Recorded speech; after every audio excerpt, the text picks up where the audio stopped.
Nakaburol na sa Bacoor, Cavite ang UST graduate na namatay matapos pagsasaksakin ng 49 na beses. May naaresto na ring 2 suspect. Ayon sa kanila, lango sila sa droga nang gawin nila ang krimen. Makibalita tayo live kay Ian Cruz. Ian? Yes, Maki, bukod nga sa reklamong robbery with homicide ay maaring madagdagan pa daw yan ng attempted rape. Ito nga, Maki, yung isasampang kaso laban sa magkapatid na Rolin at Ruel Gasita Jr. Sila yung magkapatid ay naresto dahil nga sa pagpatay kay Cyrus Magalang.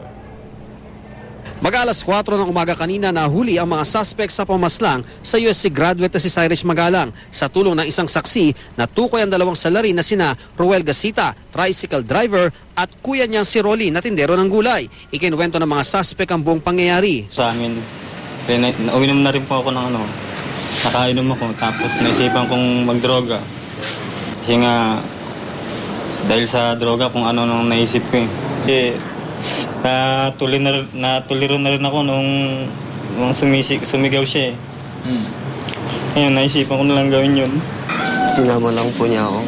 Halos himatay naman ang ina ng biktima nang marinig ang kwento ng mga suspect. Biktima rin po ako dito Sana mapatawad niyo kami. May mga pamilya rin po kami. Nasa huli ko talaga ang pagsisisi. Talagang hindi ko sinasadya na influensya lang po ako ng droga kaya po nagawa yun. Humihingi po ako ng tawad. Patawarin niyo po sana. Kanina, naiyak pa si Rolin nang ipresenta sa Bacoor Police Station. Hindi raw niya sinasadya nangyari dahil nakadroga daw silang magkapatid nang magawa ang krimen. Ayon sa pulisya, nung una ay plano lang sanang hold upin ng biktima pero maaring natipuhan daw ang biktima kaya siya dinala sa kubo. Doon na tinangkang gahasain ng biktima. Nanlaban ang biktima kaya tinadtad siya ng 49 na saksak. Base sa findings ng SOCO, hindi nahalay ang biktima pero pwede pa rin daw sampahan ng attempted rape ang mga suspect.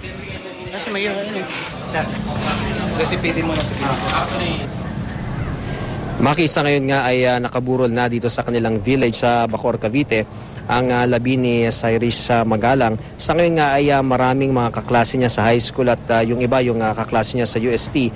Yung nandito ngayon, nandito rin yung ilan sa kanilang mga kaanak.